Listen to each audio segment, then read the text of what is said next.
observe a moment of silence by standing in honor of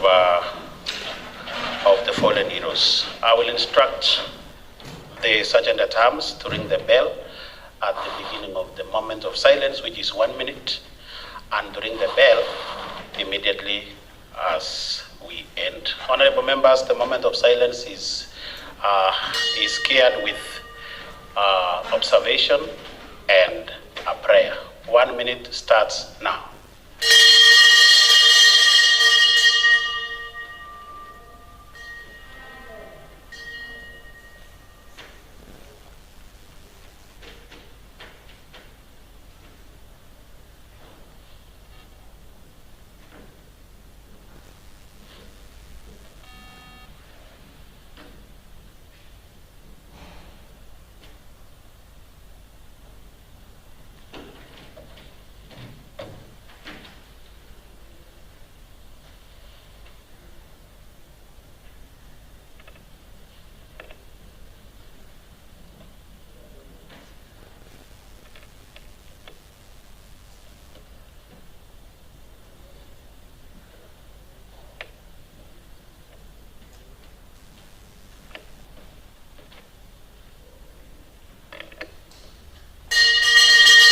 Thank you, and may their souls rest in peace.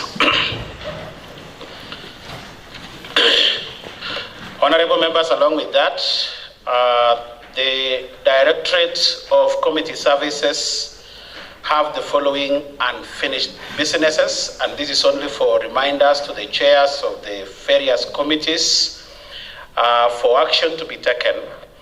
And these are businesses that are somehow stalled, and they are supposed to be finished preferably by next week, as we come back on next week. One is Public Investments and Accounts Committee. The activity is the examination of the reports of the Auditor General for financial year 24-25, and you are supposed to finalize that report. Number two is Agriculture, Fisheries and Livestock. The activities expenditure report for the department for financial year 24-25. Number three is Committee on Energy, Water, Environment and Natural Resources. The activities examination of the expenditure report for financial year 2024-2025. Number four is Committee on Education, Youth and Sports. The activity is examination of the departmental expenditure report for financial year 2024-2025 and pending bills as at August 2025. Number five is the Committee on Petitions. The activities are: one is the enactment of food security policy. Number two, protection of water parks within the county. Number six is Committee on Administration, Legal Affairs and Citizen Engagement. The activities training by Kenya Devolution Support Program. The report is supposed to be tabled. Number seven is Committee on Finance and Economic Planning, ADB deliberations. Number eight, Committee on Gender, Culture and Social Services, scrutiny of expenditure report for financial year 24-25. Number nine, Committee on Health Services, F5 publication scrutiny. Number 10, Committee on E-Governance, examination of the expenditure report for financial year 24-25. Number 11, Committee on Urban Planning, Land and Housing, the activities rating bill. Number 12, Committee on Petitions. Petition number 4, operationalization of Bomet Water Company. And number 13, Committee on Infrastructure, that is Roads, Transport and Public Works, consultation with the Chief Officer Infrastructure on road maintenance and deployment of heavy machines within the county. The report is yet to be tabled in the House.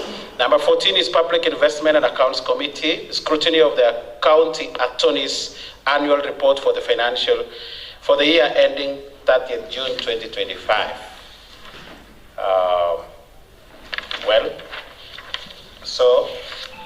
For all those committees that I have mentioned and the activities, 14 of them, I will direct that these reports be tabled on Thursday next week. Next order. Honorable Speaker. What is it, Honorable Nathan? Honorable Speaker, I chair finance, and I heard you talked about the ADP, which I think we passed before we broke for the long recess. So I don't know which other ADP are you talking about? Well, yeah, I will direct the table office to liaise with you, your chair, for finality of that. Table office, take note of that. Next order.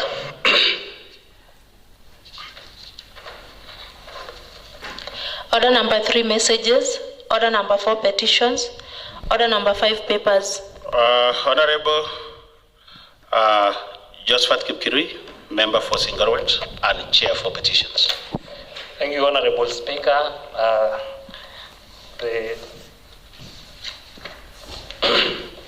First of all, Mr. Speaker, allow me to following the demise of the area member of parliament alongside the five other victims of the crash. On behalf of myself, my family, and the people of Singarwet ward, I send my deepest condolences to the family and also the members of that constituency. Mr. Speaker, with me are 3 pending petitions which I wish to note, beginning with the report of the Committee on County Petitions on petition number 2 of 2025, that is on the enactment of a legislation on food security and sustainable food management. I'll be very brief, Mr. Speaker, because these reports I've already shared in our platforms. So I'll just highlight the content of the petition, the observations and recommendations very quickly. Mr. Speaker, this petition number 2 was received from Mr. David Kingetich and 3 others on the enactment of a legislation on food security and sustainable food management. The main issue in the petition relates to a lack of a legal framework in the county to address Honorable Josephat Kipkirui and chair for petitions. I do not know how long you will take, and most importantly, has the petitioner been served with the response of the petition? Mr. Speaker, I believe that it's been shared with the petitioner. Were you able to talk to the petitioner in person in your committee? Yes. So you are only not sure whether the report has been shared, but I'll use only 10 minutes, Mr. Speaker. I tend to believe 10 minutes is too much, considering the morning period and the minute of silence that we observed. Can you reduce it to around 5? I will try, considering so that there are 3 of them. All the 3 I'll condense to 10 minutes. 10 minutes, yes. Well. Thank you. So the main issue, Mr. Speaker, in the petition relates to lack of legal framework in the county to address food security and sustainable food management. The petitioner is deeply concerned about a looming threat to food security because of a lack of legislation and poor land management and farming methods. Mr. Speaker, the petitioner admits that there is lack of training and advice to farmers because of lack of a legal framework on how to undertake the process. And he is concerned that if the situation is not addressed, then the future of the county in terms of food security will be wanting. So I want to check on the observations, then the recommendations very quickly. Having considered the petition, these are the observations of the committee. That 1, there is no county food security and sustainable management policy in place. 2, that there is need to develop a county food security and sustainable management policy. And thirdly, that there is a need to enact a county food security and sustainable management law. Lastly, Mr. Speaker, on recommendations, the committee having investigated the matter in accordance with the mandate, these are the recommendations that in response to the prayer, the committee recommends that the county executive to develop a county food security and sustainable management policy and forward it to this county assembly for consideration, and further develop, appeal and forward it to the county assembly for consideration. I hereby note, Mr. Speaker. Honorable Chair Petitions, I have consulted the office of the clerk, and it seems it would have been prudent if and when you are giving the response to that petition, if allowed, the petitioner should be in the public gallery. The member should be given time to deliberate on that particular petition, and I am persuaded to request you to shift those petitions to next week, and also give an instruction that the petition has been invited. Well, that is noted, Mr. Speaker. Is that okay with you? I think the office of the table office, take note of that. It is a very important petition. Members also require some time to deliberate on it. And now that it was shared even today, members can have deliberation on it. So for the three, you had three petitions. I had read three. All of them are within your capacity now? All of them are ready, Mr. Speaker. Thank you. So I will direct the office of the clerk to invite the petitioner to be in the public gallery on Thursday afternoon. Well, sorry for that, and apologies, Honorable Joshua Kipkirui.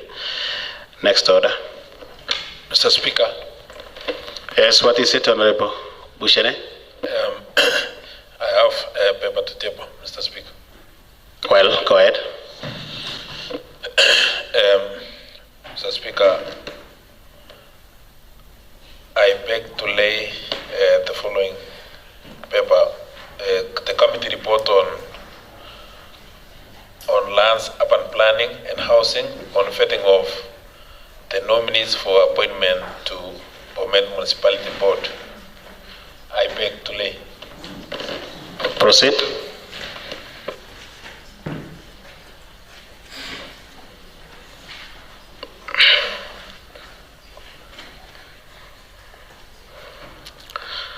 Honorable members, the report laid by the Chair, Lands, Housing and Urban Planning, Honorable Bushene, concerning the nominees for appointment, stands committed to House Business Committee for deliberations on the same.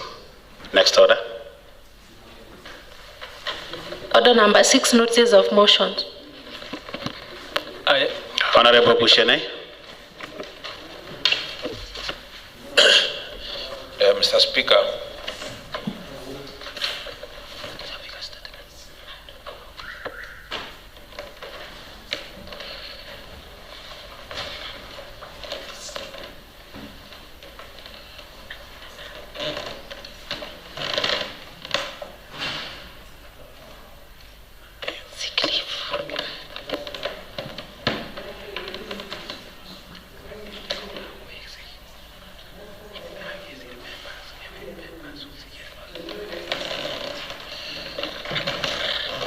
Honorable Speaker, I seek leave to table CFSP. I thought you are within. They have gone to notices of motions. Well, proceed. Thank you, Mr. Speaker. I beg to table the following paper, County Fiscal Budget Paper CFSP for the financial year 2026-2027. Proceed to table.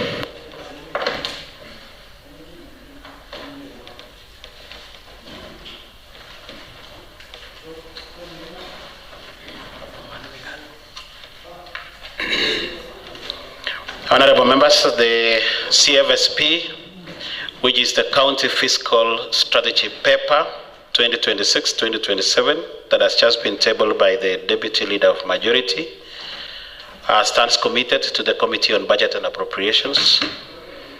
And just to jog your memory, Chair, this is a paper that is time-bound and is supposed to be dealt with within only 14 days.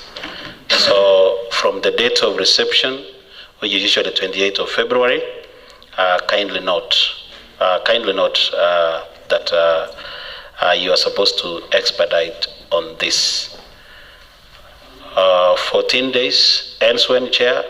Let me give you a minute to tell us what plans you have for this. Otherwise, the paper stands committed to your committee. Thank you, Honorable Speaker. I take note of that. And as tradition in this House, Honorable Speaker, we will adhere to keep to the timelines provided for by in law, and we will be able to table the reports within the 14 days, Honorable Speaker. Thank you. And that's well. That paper therefore stands committed to your committee, and all the issues are supposed to be dealt with. The rest of the chairs for the sectoral committees liaise with the chair budget and appropriations committee, and remember also public participation is supposed to be done before it comes back to the House. Next order. Are we on notices of motions, Honorable Bushene? Thank you, Mr. Speaker. I beg to give notice of the following motions. One, that pursuant to Standing Order number 2015F, this County Assembly adopts the report of Committee of Lands, Urban Planning and Housing on vetting of Ms. Mercy Chebet, the Bomet Municipality Board member nominee, and pursuant to Section 14(1) and 2(c) of Urban Areas and Cities Act 2019, approves nomination of Ms. Mercy Chebet for appointment as a member of Bomet Municipal Board. 2, Mr. Speaker, that pursuant to Standing Order number 2015F, this County Assembly adopts the report of Committee of Lands, Urban Planning and Housing on vetting of Mr. Edwin Kiprono Kirui, the Bomet Municipal Board member, nominee, and pursuant to Section 14(1) and 2(c) of Urban Areas and Cities Act 2019, approves nomination of Mr. Edwin Kiprono Kirui for appointment as a member of Bomet Municipality Board.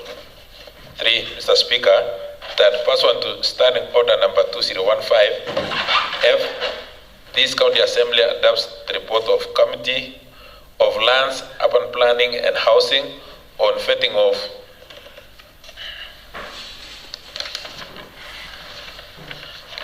Mr. Duncan Kimngetich, the Bomet Municipal Board member, nominee, and pursuant to Section 14(1) and 2(c) of Urban Areas and Cities Act 2019, approves nomination of Mr. Duncan Kimngetich for appointment as a member of Bomet Municipality Board.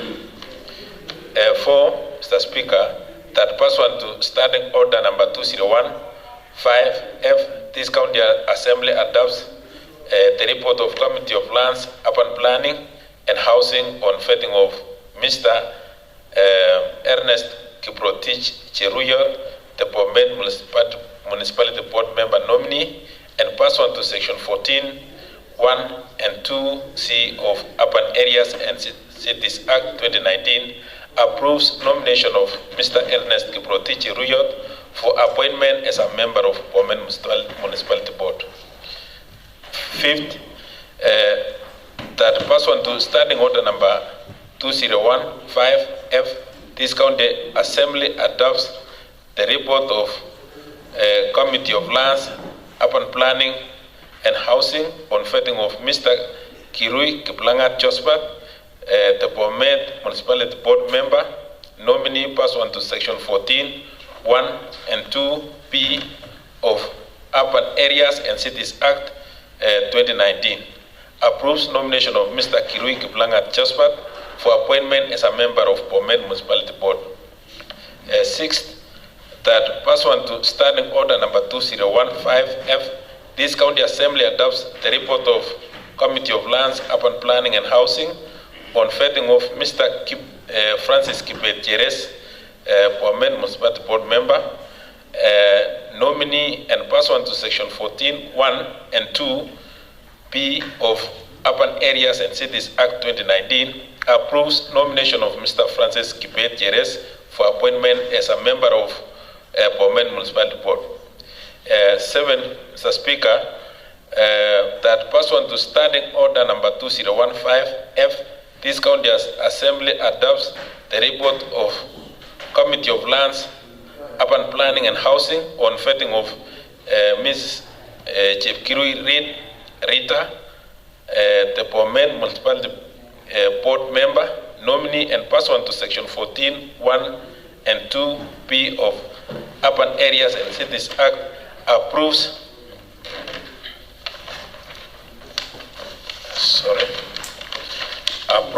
nomination of Ms.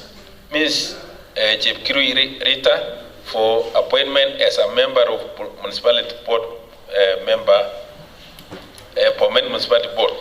Thank you, Mr. Speaker. Proceed to give.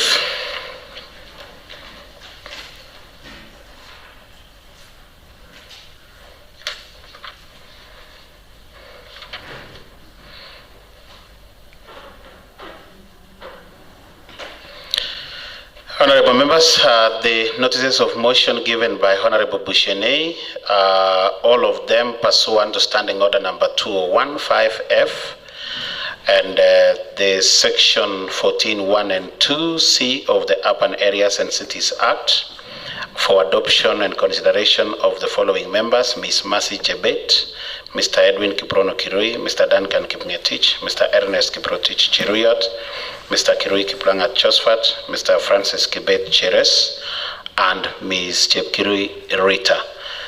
The notices of motion stands committed to House Business Committee. Next order. Order number 7, questions and statements. Honorable members, questions and statements overleaf in our order paper. There is a question sought by Honorable Richard Ruto, MCH Emanuel Ward and Majority Whip, who sought a statement from the Chairperson Committee on Health and Sanitation. Chairperson Health and Sanitation, Honorable Changmore. Steve. Okay, thank you, Honorable Speaker. I rise to respond to the statement sought by Honorable Richard Ruto, MCH Emanuel, regarding the alleged attempt rape incident at Chemaner Health Center, Bomet County. Before addressing the 10 issues, I wish to provide the contents and updates on the committee's follow-up actions. After the statement was sought, the Committee on Health and Sanitation met and expand the necessary concern raised by the speaker, the seeker of the statement. A letter was written through the committee to the CEC on Medical Services requesting a comprehensive clarification on all matters.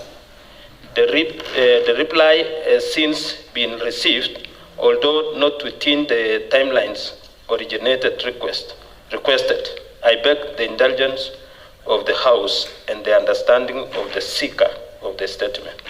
Further to the directions you gave, my Committee on Health and Sanitation, together with the Committee on Gender and Social Service, concluded a joint visit to Chemaner Health Center to verify the fact on the ground and complying a joint report. With the contents, Honorable Speaker, I now wish to present the response from the County Executive Committee member for Health and Sanitation on the 10 issues requested by the committee. Honorable Speaker, on the administration action, immediately after the concern was raised to the Sub-County Health, the County Health Management Committee visited Chemaner to initiate a preliminary inquiry. The allegations against the registered clinical officer were established. The officer was promptly removed and temporarily redeployed away from the direct contact with the maternate client. And a formal show cause letter was issued, notifying the officer that the matter will be referred to the County Human Resource Advisory Committee, and additionally, the department has initiated a report to the relevant professional regulatory body. Mr. Speaker, because of time, and I have shared the report to the members and also the statement seeker, we have the victim protection, which the clans immediately, the clan was retained in care on 20th January 2026, and she was started with HIV post-exposed drugs so that it can be safe. The health management also comprehensive GVV assessment. She received full GVV care, including medical examination, physical counseling, collections of forensic evidence, ongoing follow-up, Facility staff was ensured to maintain confidently and ensure she was not attended by the illegal or hostile staff. The department has facilitated and continue support and advise the family on legal social support pathways. Mr. Speaker, on social harassment policy, the county government of Bomet has domesticated the public service sexual harassment policy and applied the Employment Act 207 and Public Service Code of Conduct within the department and provision on implementation through originated of new health workers, including GPP and respectively maternal care in continuous professionals development. Use of GPP clinics management guidelines oversight is by the department management and the county public board. Honorable Speaker, investigations timeline.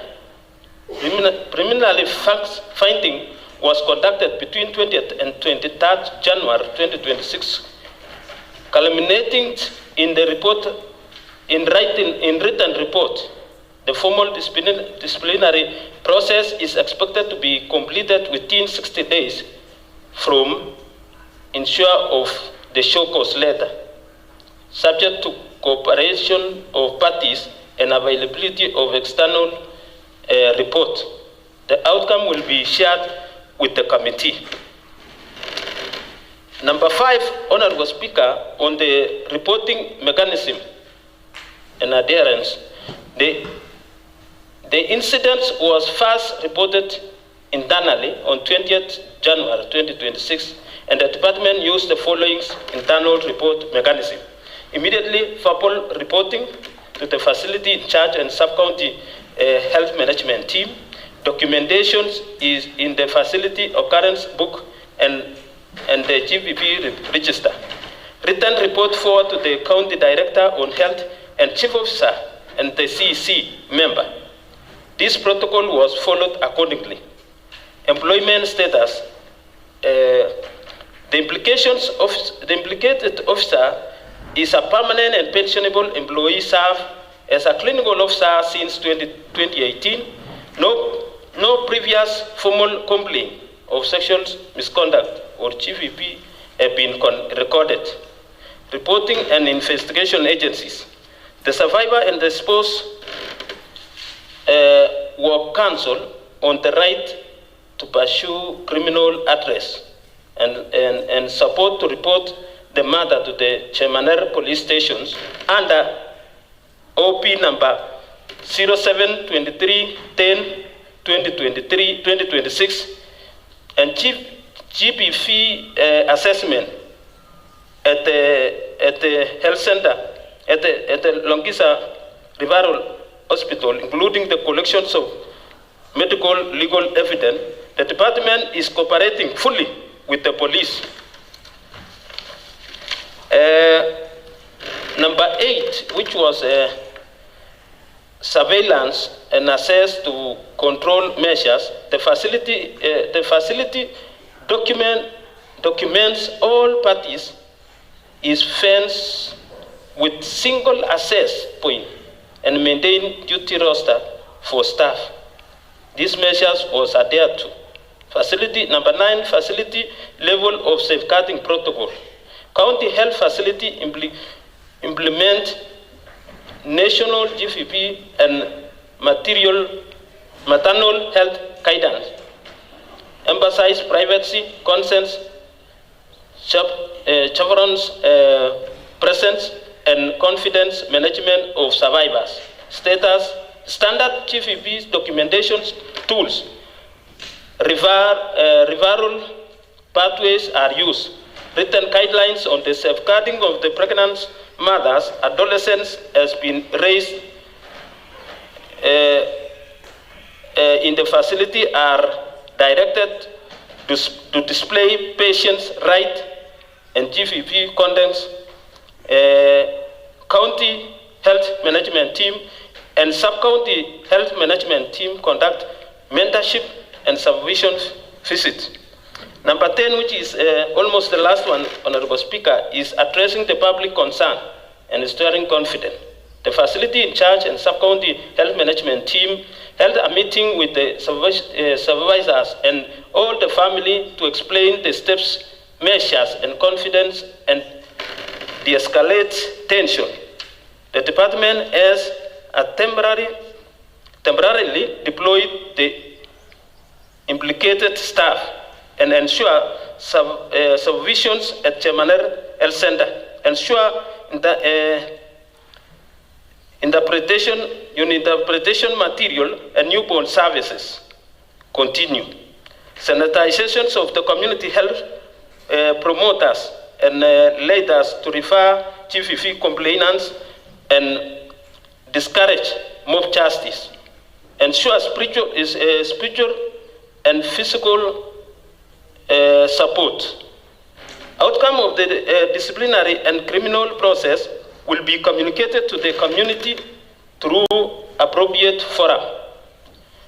Finally, Honorable Speaker, the CEC is fully cooperating with the County Assembly on the finding of this report, and the committee is satisfied with the due process is being followed, and internal protocols and safeguards protocols are in place, and that the department has acted to protect the victim and supervise staff, enforce policies, and reassure the community. We shall continue monitoring all the correctives and preventive measures at Chemaner Health Center.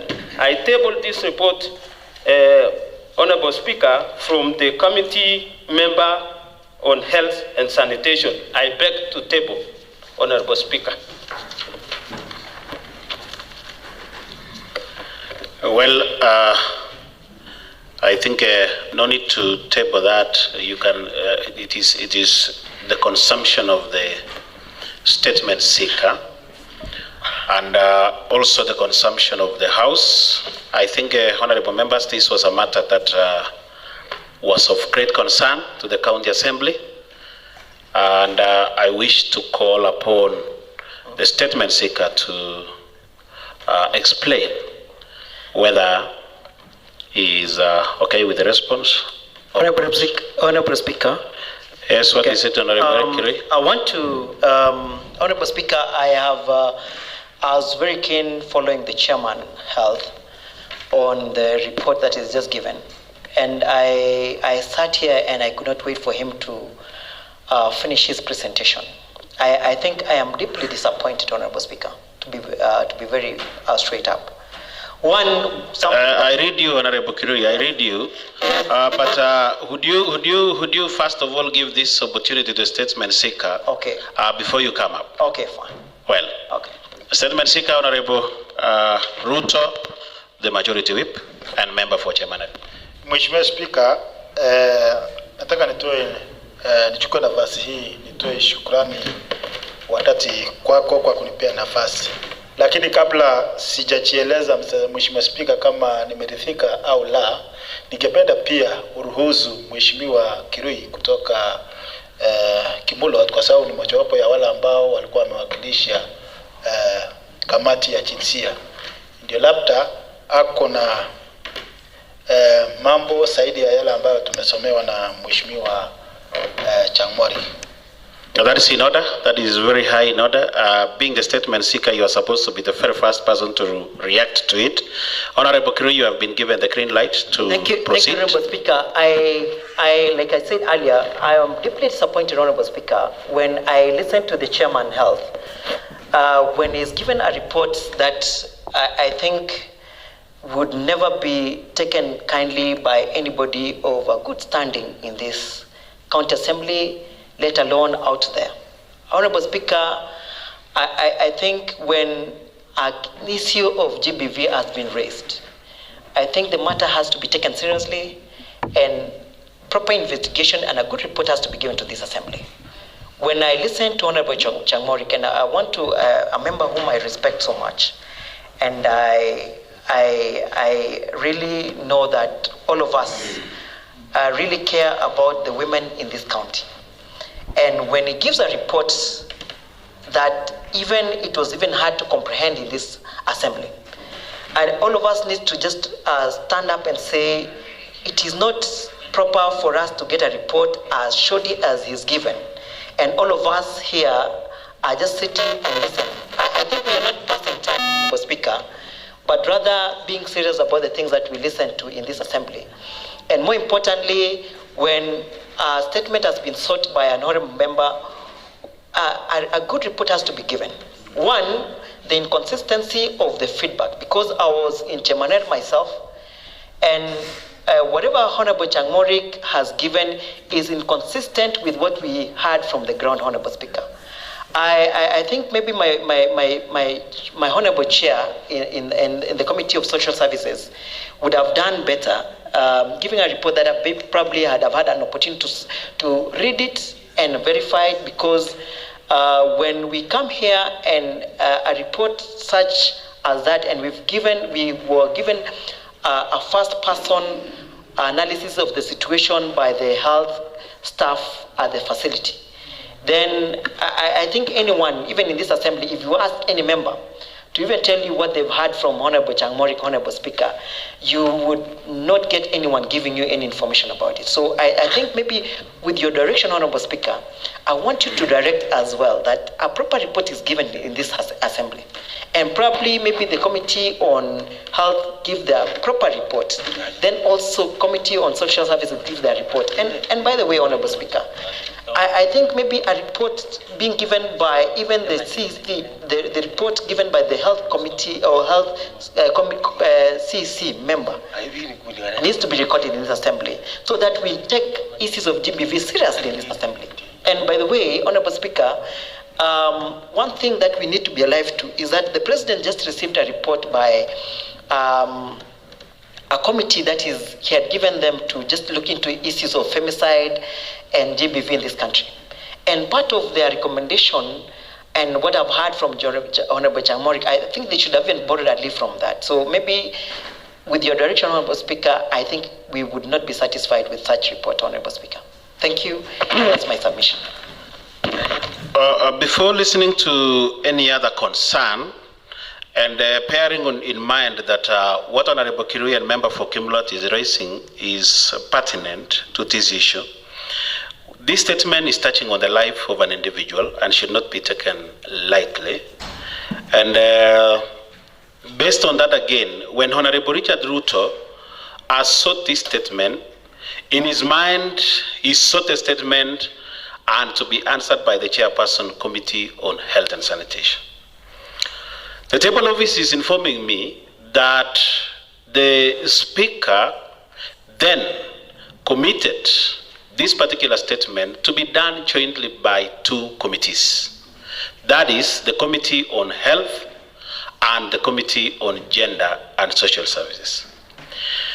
Bearing in mind that the two chairs were supposed to co-chair, the ranking member, that is Honorable Stephen Changmorik, was given to chair both of them.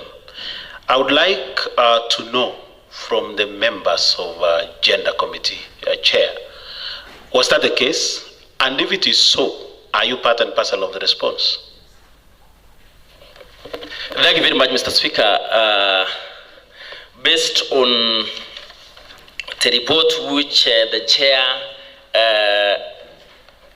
on Health, the Chair Health, Changmorik, Mr. Speaker, has read right now, I just want to say that that was exactly the report which we came up with, Mr. Speaker, since we had a joint visit, Mr. Speaker. The Committee on Health and the Committee on Gender, Mr. Speaker, made a joint visit to the facility, Mr. Speaker, and we came up with a report which the Honourable Member has read right now, Mr. Speaker. Honourable Chair, I want to add something. Gender, hold on, Honourable Changmori. Let me go back to Honourable Eric Kirui. Being a member of Gender, and the very last information that was read by Honourable Changmorik did mention that the committee is satisfied. You being a member of Gender, were you part and parcel of this report writing? Were you part and parcel of the visitation? No, Honorable Speaker. Chair Gender, can you confirm that? Mr. Speaker, that was the report we came up with, Mr. Speaker. Maybe the way the Honourable Member Changmorik read is what the Honourable Member from Kimulot is saying, that he didn't get a clear report, Mr. Speaker. But Mr. Speaker, Point of order. Who is up on a point of order? I want to answer. Your case is being scrutinized, so you Point have of to wait, order, Mr. Honourable Speaker. Changmorik. Maybe Honourable Kipkimai?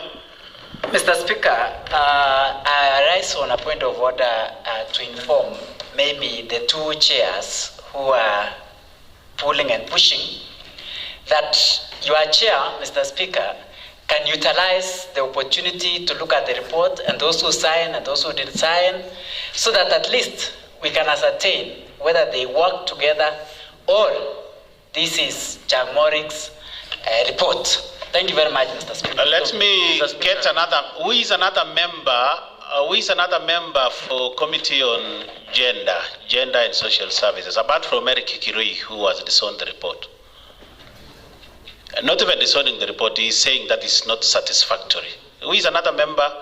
Let me hear from another member of Gender, if this is the case. Any other member of Gender present in the presence of the Assembly? Honourable members, this is a very serious case, and we should not take it lightly. It involves the life of an individual. Any other member of Gender Committee and Social Services? Honourable Felody, are you a member? Yes, I'm a Yes, can you shed more light on this, on what Honourable Eric Kirui is raising and what Honourable Changmorik has presented? Unfortunately, I was not present during the site visit. Well, can Honourable Changmorik tell this House whether he did this singly as a single committee or as a joint committee as directed by the Speaker? Is it true that it was directed by the Speaker? And is it true that you have done this as a joint committee? And if so, where is it stating in your report that you did it as a joint committee? Because I have also read I read while you were reading, but there is nowhere that is stated. Thank you, Honourable Speaker. The response that I have responded here is from the CEC Health, and the statement was sick. Honorable Speaker, let me point of order, Honorable Speaker. Let me provide protection for Honorable Stephen Jangmori. Honorable Speaker, last week I was having a report which was joint report with the committee on gender, and we were waiting the response from the CC, and we combined the two reports from the CC and the report from the committee. I know why Honorable my good friend Chair Budget is complaining. Is I didn't read all the inside the report. I just make the conclusion and the summary of it, of which we know the matter is under investigation, and the police, the staff is under the custody of police, and is still going on with, and we are following, and all what the investigation will be reported back again, because it is an ongoing process which is going on for investigation. But according to us, the way we find things in the ground is that the staff was not on duty. That is one. Two, he was not called for assistance with the staff who was on duty. That is in our report. But he came without any permission of the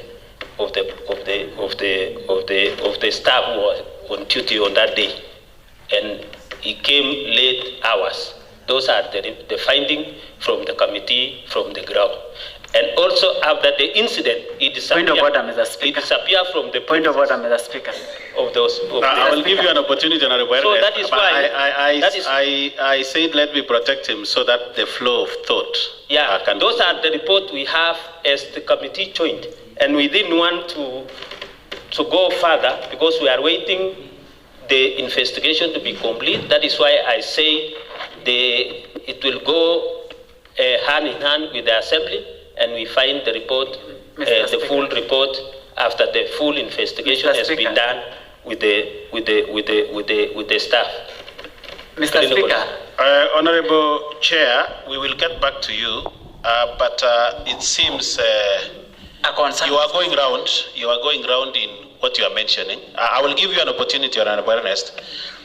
Honorable Chair Health. In page 1 of your submission, there is a paragraph that you deliberately jumped, which you, in your report, it is saying, I would now invite my colleague in the Committee on Gender and Social Services to read the joint report from the field visit, which provides detailed findings and observations from the facility. And you deliberately jumped that. Are you aware you jumped it, that paragraph? I didn't read all. You didn't read it. I didn't read all the things in this. And my chair. But was that supposed to be the one to be jumped? No. And the co-chair said. So does he have a report? Does he have a chair? Do you have that report that was mentioned in there? Mr. Speaker, we had one report which Honorable has it right now, Mr. Speaker. But the report is saying you are supposed to be invited to give the detailed report on the field visit. Mr. Speaker, I had given him permission to read the whole statement. Mr. But are you aware that that particular report, that part of the report is not included? Is not included in the answer. Point of order, Mr. Speaker. Point of information, Mr. Speaker. Now, let us go step by step. I'll give Honorable Ernest first before I give the point of information to, unless you want to inform Honorable Ernest, Honorable Ruto. To inform you, the chair. You will inform me immediately after. Thank you. What is it, Honorable Ernest? And Mr. make it short. Speaker, I want to thank you for redeeming this house in how we operate and what we do. Mr. Speaker, I had listened very well to the chair health, and I'm lost whether he is the CC, whether he is the chair, or whether he has made or this report is his. Mr. Speaker, this is a very serious house. When the chair health says that verbally that things from the ground, I think you heard him very well. He said the committee visit and things from the ground is that the implicated clinical officer was not around. Therefore, Mr. Speaker, my point of concern, as I rose in this point of order, is that the chair health is, one, misleading the House. Number two, Mr. Speaker, he brings a report and calls it a statement, which is labeled a statement responding to the issue that was raised by Honorable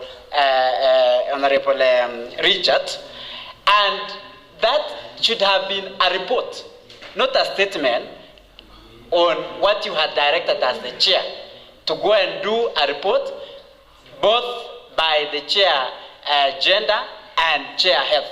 It is so unfortunate, Mr. Speaker, that the chair health, the chair gender is struggling to agree with the report that is not existing. So, Mr. Speaker, I think you need to call to order also the chair gender in my point of order. That you order the chair, because he is trying to fall into a report that your point is noted, Honorable Ernest. Point of order should not be discussed so much. What is it, Honorable Bernard Langat? Or it is overtaken? Yeah, it was overtaken by event, Mr. Speaker. And then take your seat. Honorable Richard Ruta, you had an information? Okay, thank you very much, Mr. Speaker. The reason why I rise and requested you to allow Mheshimiwa or honorable member from Gumulot to say something, Mr. Speaker, is because this statement was directed by the Speaker that the two committees to go and do their findings in the facility, Mr. Speaker. And I was expecting, after the chair read the report, it was supposed to be, the committee on gender was also supposed to give us their finding, so that as we discuss or as we debate, Mr. Speaker, we shall be comparing notes, because what my people or what my electorates want from this house, Mr. Speaker, is the truth, nothing else, Mr. Speaker, because the reason why we are here doing oversight, Mr. Speaker, is to give our electorate the right information on what we have seen, what we have heard, so that they cannot be speculating that we are not doing our part as the oversight body, Mr. Speaker. That is what I wanted you to know, so that as we debate, we shall be comparing the notes from both committees, Mr. Speaker. Thank you. I would like Honorable Minority Leader, Honorable Kibet, member for Shangri, make it short so that I give the direction. Thank you, Mr. Speaker, for giving me this opportunity to give in my input over the same, because it happens that I'm a member and for health, but as my chair here was giving out our observation, the chair for who is happened to Honorable Chaffet, we were expecting you to give us your version of your findings since you were there. Since now these things has escalated to an extent that in fact we are now lost on what we are going to do, and this thing touches the life of somebody, and it's a grievous issue. I would really wish to request the chair to give us what next, because we cannot be just bullying from the both ends. So that is my humble request, Mr. Chair. Well, honorable members, I will give directions as follows.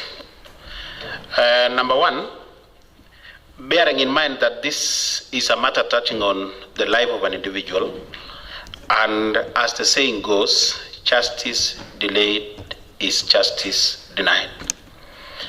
And because of the confusion that is presented in the House between the Committee on Health and the Committee on Social Services and Gender, I will direct as follows. Now that our standing orders have the provision of the CEC in charge to make presentations in the House, and now that the two committees were supposed to present this, I will direct that the two CECs of health and the CEC of gender be summoned to present those particular evidences in this House. And I will direct the office of the clerk to redo the questioning on this particular statement. And in redoing the questioning of this particular statement, much of it should be on the victim that was molested or allegedly molested and the culprit.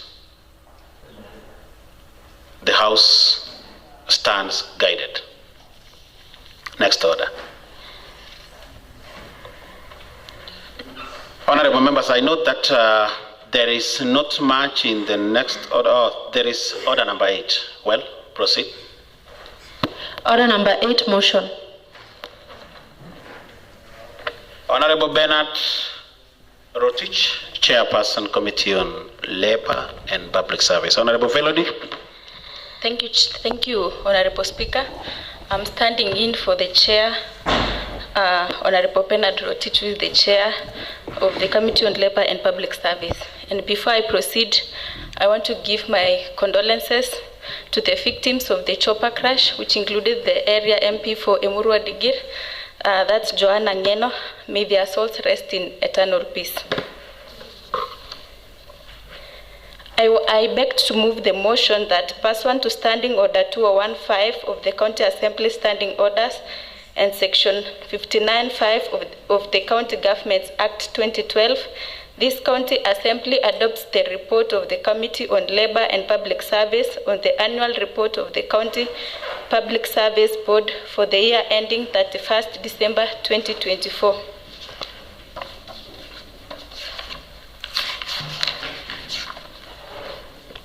The Committee on Labor and Public Service is one of the sectoral committees established under Standing Order 2011 and the second schedule to the standing orders. The committee membership includes... Point of order, Honorable Speaker. What is your point of order, Honorable Stephen Changmori? I thought that one is a motion which is being moved, and I don't know if it was in order paper. Yes, it is in the order paper. I think maybe you don't have the order paper with you? It will be shared. It is in the order paper. Okay. The membership of the committee includes 1. Honorable Bernard Rotich, Chairperson; Honorable Olivia Koskei, Vice Chairperson; Honorable Evelyn Sang, Member; Evelyn Mibe, Member; Philip Korir, Member; Felody Chepkirui, Member; Peter Rono, Member.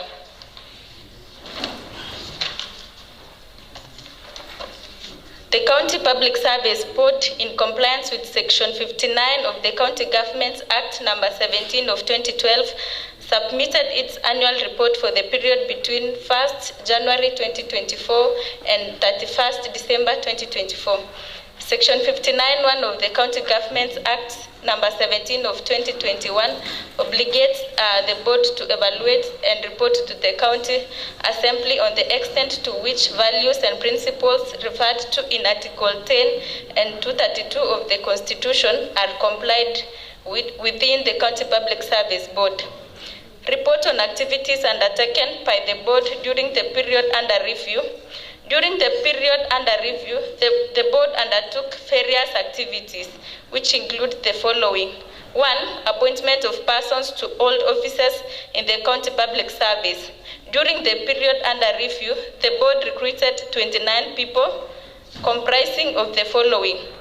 I'm not going to read names since we have the reports in our WhatsApp groups. So 29 people were recruited during the period under review.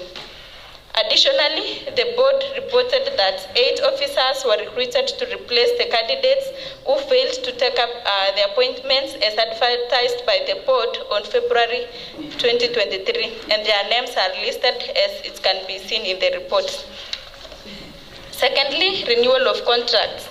During the period under review, the board renewed the contract of 1 staff serving as a consultant physician under the Department of Health. 3, conversion of terms. In the period under review, the board converted the terms of service of 6 staff, who was serving on contract terms to permanent and pensionable terms. 4. Recruitment of chief officers. In the period under review, the committee noted that the board recommended 15 persons to the governor for nomination for the positions of Chief Officer Public Service, Chief Officer Public Works and Transport, and Chief Officer Tourism and Investment. 5. Staff promotions. The committee noted that in the period under review, the board promoted 355 officers. The various cadres across the different departments are structured into cohorts. 6 are secondments. During the period under review, they processed secondment of 32 officers, out of which 30 officers were seconded to Bomet Municipality.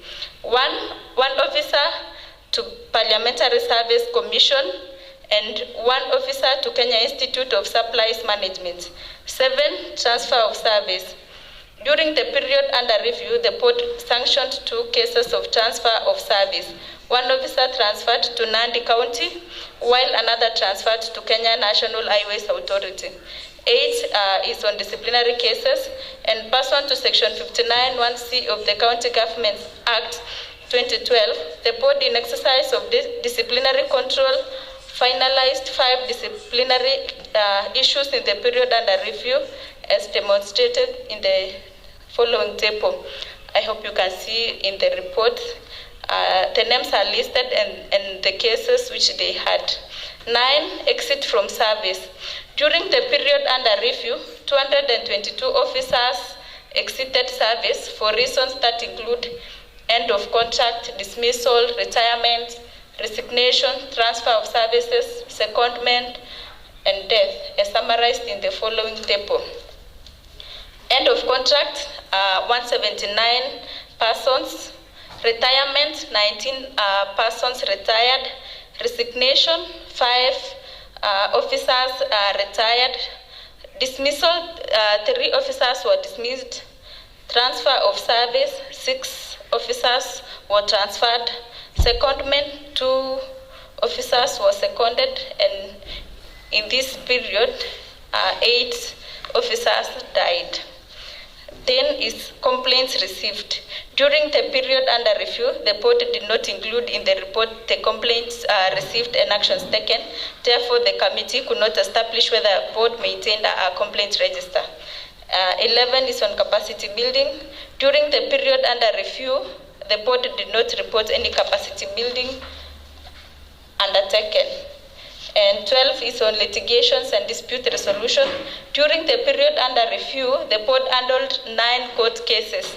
The following table represents a summary of both concluded and pending court cases involving the Bomet County Public Service Board and the County Government of Bomet as of November 2025.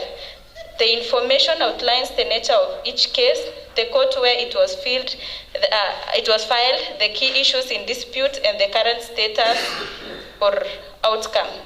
The first table shows the concluded court cases, and I'm not going through the table. You can check it in the provided reports. The next section shows pending court cases, and I'm not also going to go to into details. You can check it on the report.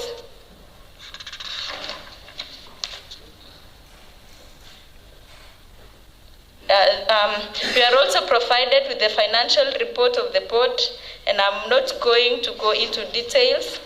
I'm going to go straight into the observations and committee recommendations. The table which is provided below demonstrates the status of committee recommendations in relation to the report of the committee on the County Public Service Annual Report for the period 1st January 2024 to 1st December 2024. Committee's recommendations and observation. The first one, the County Public Service Board should fully indicate specific decisions on particulars of persons or public body that violated the values and principles and the steps undertaken to ensure promotion of the values and principles provided under Article 10 and 232 the Constitution 2010. And the comment is that the board has complied and implemented the recommendations made by the committee in the previous reports. Secondly, the County Public Service Board should include in its report the breakdown of persons employed in the County Public Service in relation to youth representation for all the cadres. And the committee's observation is that the board did not comply with this recommendation. Thirdly, the county government should fast-track construction of office block for the County Public Service Board to facilitate smooth service delivery to the public. The committee's observation is that the county government has failed to provide adequate infrastructural facilities as recommended. Fourthly, the County Public Service Board must ensure that submission of regular reports to the County Assembly as per the requirements of Section 59(1)(d) of the County Governments Act 2012 is done on quarterly basis. The committee's observation is that the board has not fully complied and implemented the recommendations made by the committee in the previous report. Number 5, the County Public Service Board should undertake a sensitization exercise in all the sub-counties within Bomet. The board should also ensure that they visit all the county public offices within Bomet County public to access and inspect the status of compliance with the values and principles as envisaged in Section 59(4) of the County Governments Act 2012. The committee observes that the board did not demonstrate the extent of compliance with this recommendation.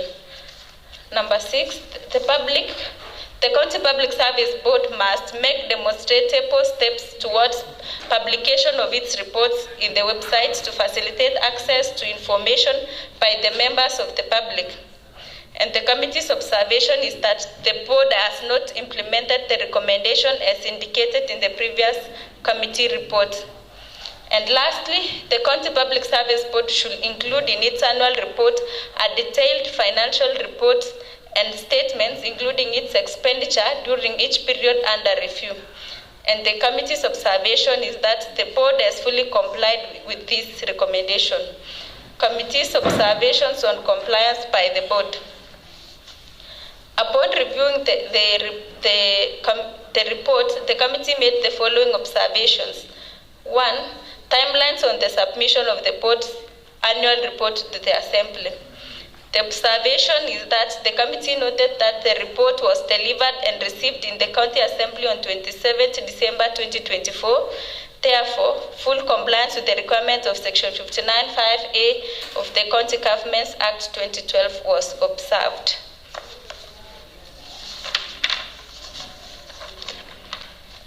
Secondly, steps taken and decisions made by the board during the period under review. The committee observed that the reports generally covered the board's activities, which include recruitments, conversion of employee terms, disciplinary cases, and promotions. Number 3, specific decisions on particulars of persons or public bodies who have violated the values and principles, including action taken or recommended against them. The committee observed that the board complied with these requirements. Embedment in the promotion of the values and principles by the board. The committee notes that Part 2.4 of the submitted report has fully elaborated on the impediments faced by the board in the period under review in promoting the values and principles in the county public service as per the requirements of Section 59(5)(e) of the County Governments Act 2012. 5. Programs the board is undertaking or has planned to undertake in the medium term towards the promotion of the values and principles as stipulated in Article 10 and 232 of the Constitution. The committee observed that the report contains comprehensive programs the board plans to undertake in the medium term towards the promotion of the values and principles as stipulated in Article 10 and 232 of the Constitution.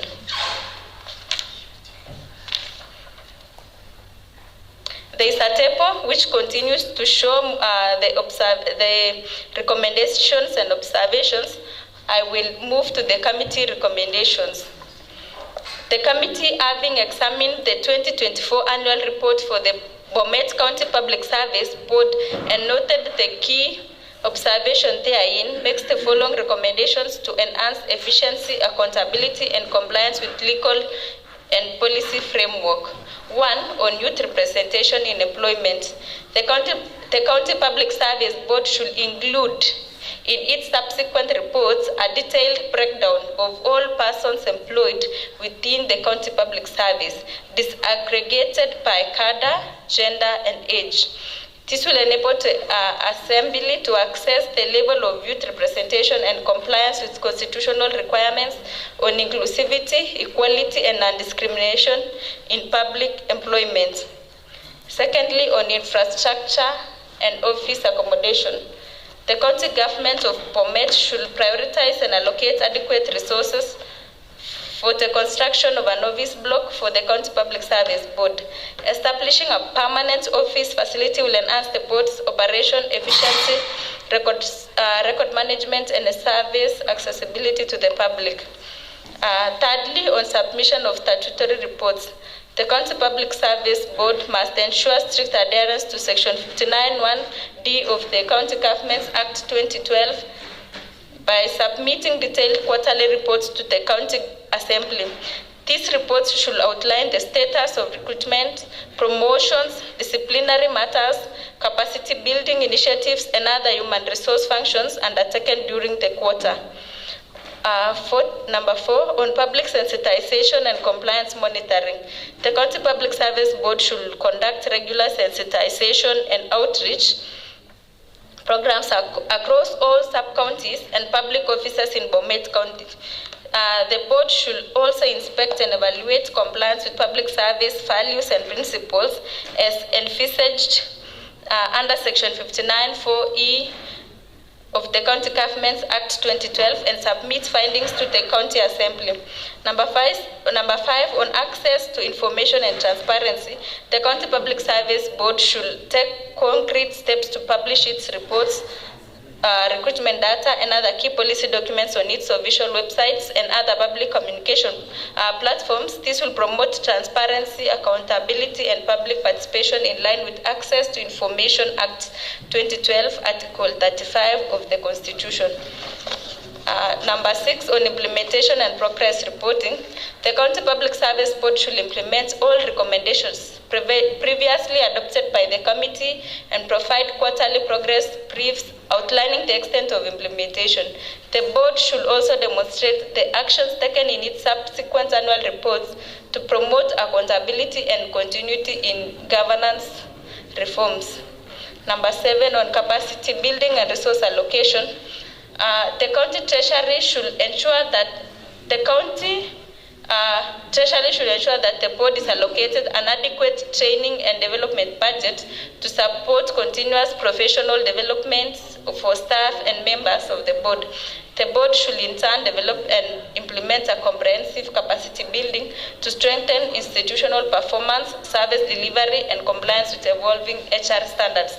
On financial accountability and pending bills, the County Public Service Board should prioritize settlement of pending bills and outstanding commitment from previous financial years to promote fiscal discipline and compliance with the Public Finance Management Act 2012.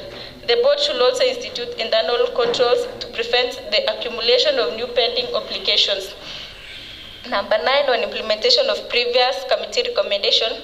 The County Public Service Board should fully implement all previous recommendations issued by the committee and provide quarterly progress briefs on the extent of implementation. The board should further demonstrate the actions taken in its subsequent annual reports to promote accountability and facilitate follow-up by the County Assembly. And lastly, on digitization and automation of HR processes. The County Public Service Board should fast-track the automation of its human resource management systems, including recruitment, record-keeping, and performance appraisal process. Digitization will enhance efficiency, transparency, and accuracy in decision-making across all HR functions.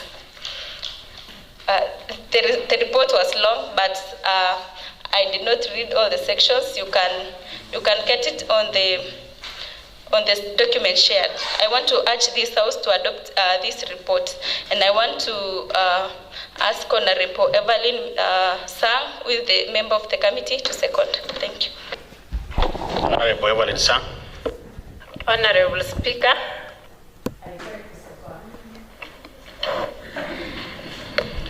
Honorable members, I propose that pursuant to Standing Order 2201, number 5 of the County Assembly Standing Orders and Section 59, Part 5 of the County Governments Act 2012, this County Assembly adopts the report of the Committee on Labor and Public Service on the annual report of the County Public Service Board for the year ending 31st December 2024. Yes, Honorable Stephen Jangmori. Thank you, Honorable Speaker. I stand pursuant to Standing Order number 31-1. Honorable Speaker, this County Assembly adjourn now because this motion is very urgent, Honorable Speaker, and it is a very important motion that needs the whole House to debate.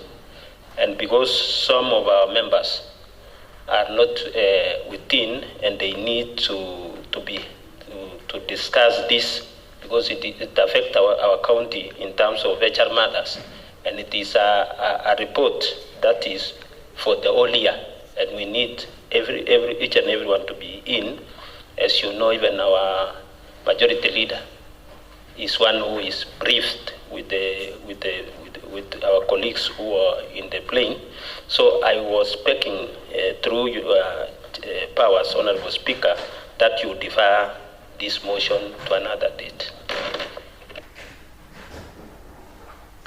Very well, Honorable Stephen Jangmori, using Standing Order number 31, Part 1, Part 2 of the Standing Order says, if the Speaker sees that the request for adjournment, and for this matter, we are not adjourning the House, we are adjourning the debate on the motion, simply because of its urgency, its importance, and the way Honorable Velody has rushed it, because we are racing against the time of 4:30.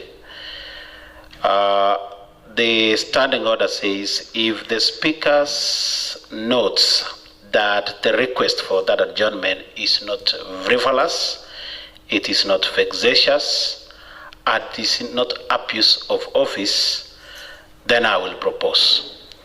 I have noted that it is not frivolous, it is not vexatious, and it is not the abuse of the proceedings. Maybe I will only ask if there is the similar opinion of one more member, then I will give direction. Honorable Kibet. Since, thank you, Mr. Speaker, since the motion touches on very important things that we have to undertake, because if I'm not wrong, and I did heard Velody saying that we should be visiting all the sub-county or the county, wherever they are, the county and the offices, wherever it is located. It's deemed fit for us to post for now, so that when we will be, and when we resume back rather, as full house, and when we will be having that energy and time, we deliberate much on these things. Thank you.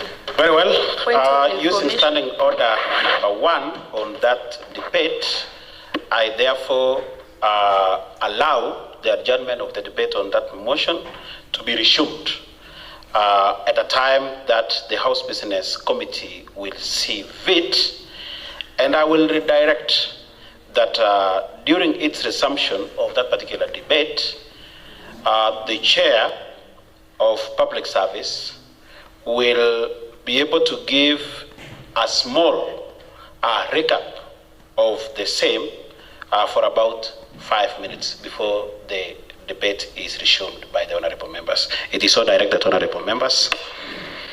Point of information. To inform Honorable Velody. The honorable member from Siongiroi. Honorable member from Shangri, would you like to be informed by Honorable Felody? Yeah. Well, go ahead. Okay, Honorable Speaker, in my report, I mentioned that site visits should be done not by the members, but by the members of the board. Are you informed, Honorable Kibet? Thank you. Well, what is it, Honorable Mutai? Thank you, Mr. Speaker. I wanted to raise also a point of order on the same. Once the chair has made a ruling, it is over. Very well.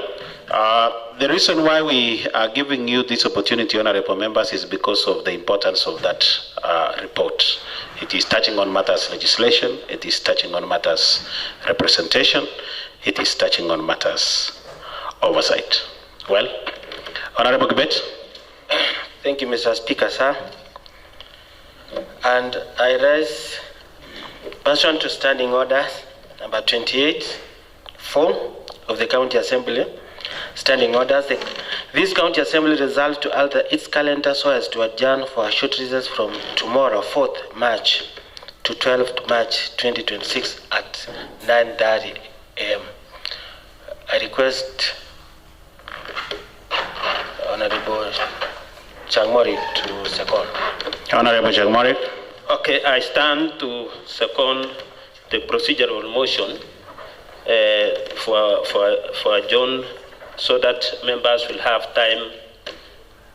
As you know, we have a busy schedule in the committees, and also we have that we are still mourning, so we beg to alter the calendar. I second. Honorable members, I propose a procedural motion by Honorable Kibet, leader of the minority, that pursuant to standing order number 28, part 4 of the County Assembly Standing Orders, this County Assembly resolves to alter its calendar so as to adjourn for a short recess from tomorrow, 4th March, to 12th March 2026 at 9:30 a.m. Honorable members, I would like to direct that as you discuss this motion, there is only 6 minutes remaining, and I can direct that we can have only 4 members, 3 members being men and 1 member being woman, to contribute on that motion and touching only on the condolence. So, up for grabs, honorable members. Honorable Ernest, and you're only using 1 minute. Thank you very much, Mr. Speaker, for this opportunity to comment on the motion that has just been moved by Honorable Kibet on altering our calendar so that we can sit on 12. Mr. Speaker, first, I wish to take this opportunity to pass my message of condolence to the family of Honorable Joanna Ngeno and the other 5 who perished in the chopper that went down. Mr. Speaker, one of them is my friend, a very close friend. We've worked together, known as Robert Carlos Keter. I know him, Mr. Speaker. We worked with him, and may his soul rest in peace, together with that of Honorable Joanna Ngeno. Mr. Speaker, as we even adjourn, we have very serious business that include the fiscal strategy paper that we are supposed to deal with and come back before the end of 14 days. And also, Mr. Speaker, it will give us an opportunity so that we can attend the funeral of our leader, Honorable Joanna Ngeno, and our friends who perished together. Otherwise, Mr. Speaker, I support this motion that we alter the calendar of this House. Thank you very much. Thank you very much, Honorable Dancel. 1 minute, and Honorable Ernest, you really saved on that 1 minute. 1 minute, Honorable Dancel. Thank you, Mr. Speaker, for giving me this opportunity to contribute. I think this is the first time I'm contributing this year, Mr. Speaker. Mr. Speaker, before I contribute on the motion that has been that is in the floor of the House, I would like to pass a message of condolence to the members of Emurua Dikir for the loss of their Member of Parliament, Mr. Speaker. Joanna Ngeno, as has been known by many people, he was a great man who was loved and hated in equal measure, Mr. Speaker. Mr. Speaker, the last time I met Joanna Ngeno was on 28 December 2025 in Uganda, and I was in company with you, Mr. Speaker, and Honorable Makiche, and he was a happy man and a happy soul. May his soul rest in peace. Therefore, Mr. Speaker, I support the motion that we adjourn the House so that we mourn with the people of Emurua Dikir and also plan to visit Emurua Dikir as a House, Mr. Speaker. Thank you. This opportunity is for the other gender. Honorable Anne Mutai.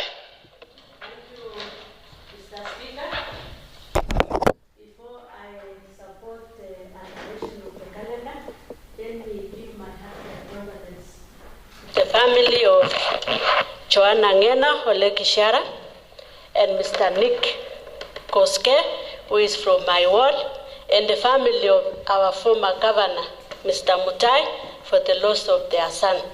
So, and the other family members, the other casualties, I give my condolences to them and the family and the entire community.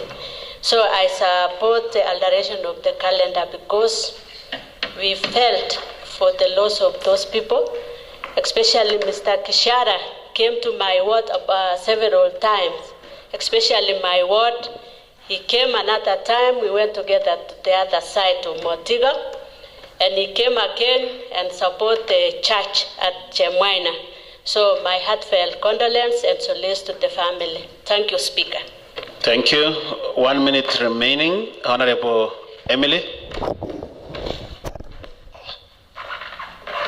Thank you very much, Honorable Speaker. May I also, before I support the motion, may I also take this opportunity to pass my great condolences to Honorable Joanna Ngeno and others who perished last week, Saturday. It was a sad moment for all of us. It was so sad. Honorable Speaker, I met Honorable Ngeno before the end of last year, and we bought the same piece of land together, and we talked about, and even he had promised that he was coming back with a present to our school. But it's unfortunate that you did not make it to come back. It is a sad moment for all of us. Each and every family grieved the passing of Honorable Ngeno. Conclude. May his soul rest in peace. I support the alteration of the calendar. What is burning, Honorable Ruto, the majority whip? Mheshimiwa Spika, nilikuwa naona ni vyema nisimame ili niweze kutoa risala zangu. Have a minute. Rambirambi kwa kiongozi wetu Joanna Ngeno kwa niaba ya wakaaji wa Chemanere, aswa familia ya mzee Kimanori ambaye wakati wa mashi yake kiongozi huyu Joanna Ngeno alisimama kidete na familia hiyo, na vile vile alichangia pakubwa katika maisha ya mwimbaji Solomon Manori. Na vile vile Mheshimiwa Spika, nimesimama pia kutoa rambirambi zangu kwa marafiki wake ambao karibu sana. Mmoja wapo ni General Katam ambaye ni mkaaji wa Bomet, na vile vile alikuwa wa karibu sana kwake na marafiki zake kama mimi. Mheshimiwa Spika, nataka nitoe risala za rambirambi kwa niaba yangu na kwa niaba ya familia yangu. Mheshimiwa Spika, nataka niseme naunga mkono hoja iliyoko mbele yetu ambayo imesomwa na kiongozi wetu ili tuweze kubadilisha ratiba ya bunge hili. Asante. Honorable members, I put the question, which is that the procedural motion by Honorable Kibet, that pursuant to Standing Order 28.4 of the County Assembly Standing Orders, this County Assembly resolves to alter its calendar so as to adjourn for a short recess from tomorrow 4th to 12th March 2026 at 9:30 a.m. As many as of that opinion say aye. Aye. And as many as of a contrary opinion say nay. The ayes have it. Honorable members, this House now stands adjourned to Thursday, the 12th of March, 2026 at 9:30 a.m.